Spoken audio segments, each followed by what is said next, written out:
ठाकरे बंधूंची युती झाल्यास याचा त्यांना किती फायदा होणार या संदर्भातला एक सर्व्हे समोर आलाय आणि दोन्ही बंधू एकत्र आले तर आगामी पालिका निवडणुकीमध्ये 54% मतं ठाकरे बंधूंना मिळतील असा अंदाज सर्व्हेतून व्यक्त करण्यात आलाय। दरम्यान या सर्व्हेचा दाखला देत भास्कर जाधवांनी भाजपवर टीका केली आहे।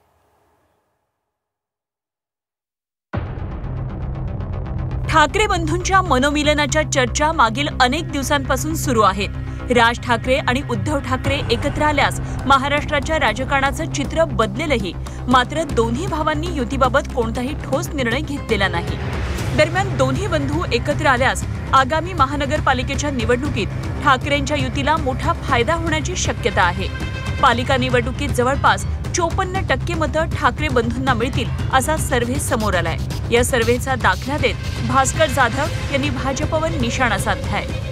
काही संस्थांनी नुकताच मुंबईचा सर्व्हे केला आणि त्या सर्व्हेमध्ये जर दोन भाऊ म्हणजे उद्धवसाहेब ठाकरे आणि राज ठाकरे हे जर एकत्र आले तर उद्या महानगरपालिकेच्या निवडणुकीमध्ये होणाऱ्या मतदानाच्या 54% मतदान ह्या दोन भावांच्या युतीला मिळेल आणि त्यामुळे भारतीय जनता पार्टी हादरलेली आहे, घाबरलेली आहे, तंत्रलेली आहे। त्यांचं मत आहे।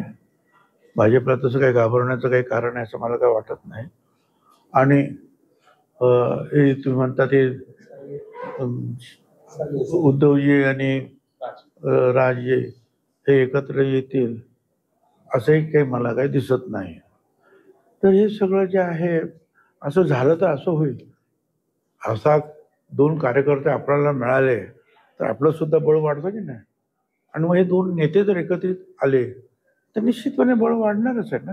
आता ते किती वाढेल याचा काय माझा काय अभ्यास नाही आहे। ठाकरे ब्रँड महाराष्ट्रात अपराजित आहे।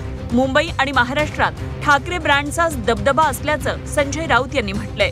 मराठी माणसांसाठी ठाकरे कुटुंबानं जो संघर्ष केलाय त्याची तुलना कोणासोबतच होऊ शकत नाही असं म्हणत राऊतांनी मोदी शहांवर टीका केली आहे। मुंबई आणि महाराष्ट्रामध्ये ठाकरे हा जो ब्रँड आहे तो अनबिटेबल आहे, अपराजित आहे, अजिंक्य आहे। राजकारण सोडून द्या, लोकांच्या मनात आजही बाळासाहेब ठाकरे आणि त्यांच्या कुटुंबाविषयी कमालीची श्रद्धा आहे, आदर आहे।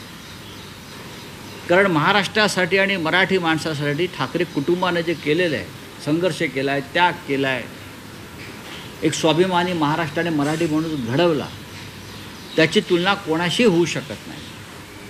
मोदी, शहा, देवेंद्र फडणवीस यांनी किती मोठी बिल्डरांची लॉबी आणि पैशाचे डोंगर उभे केले तरी या ब्रँडशी तुलना करू शकत नाही। तर तिकडे उदय सामंतांनी पुन्हा एकदा राज आणि उद्धव ठाकरेंच्या युती संदर्भात एक मोठा दावा केलाय। उद्धव ठाकरेंच्या अटी राज ठाकरेंना मान्य नाहीत, त्यामुळे दोन्ही बंधू एकत्र येणार नसल्याचं उदय सामंतांनी म्हटलंय। तसंच देवेंद्र फडणवीसांची भेट घेऊन राज ठाकरेंनी त्यांची भूमिका स्पष्ट केल्याचंही उदय सामंत यांनी म्हटलंय। मनसे हा वेगळ्या विचाराचा पक्ष आहे, राज ठाकरे यांचा वेगळा विचार आहे, ते स्वाभिमानी आहेत। त्यांना सुरुवातीला ज्या काही अटी घातलेल्या आहेत की जर युबीटी बरोबर युती करायची असेल तर त्यांनी एकनाथ शिंदे साहेबांबरोबर बोलता कामा नये, देवेंद्र फडणवीस साहेबांबरोबर बोलता कामा नये, अमित शहांशी चर्चा करता कामा नये, दिल्लीला जाता कामा नये। या अटी राजसाहेब ठाकरे मान्य करतील असं मला वाटत नाही, कारण शेवटी त्यांचा स्वतंत्र विचार आहे, त्यांनी स्वाभिमानी आहेत।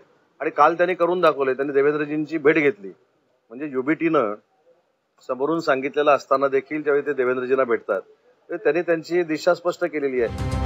राज्यात पालिका निवडणुकीचे वारे वाहू लागले आहेत, त्यामुळे महायुती आणि मवियाकडून मोठ बांधणी सुरू आहे। त्यात राज ठाकरेंना मुंबईत सोबत घेण्यासाठी देखील पक्षांमध्ये चढाओढ सुरू असल्याचं चित्र आहे। त्यामुळे आगामी काळात राज ठाकरे कोणासोबत निवडणुकीच्या मैदानात उतरणार याकडे सर्वांचंच लक्ष लागलंय। ब्युरो रिपोर्ट, झी 24 तास।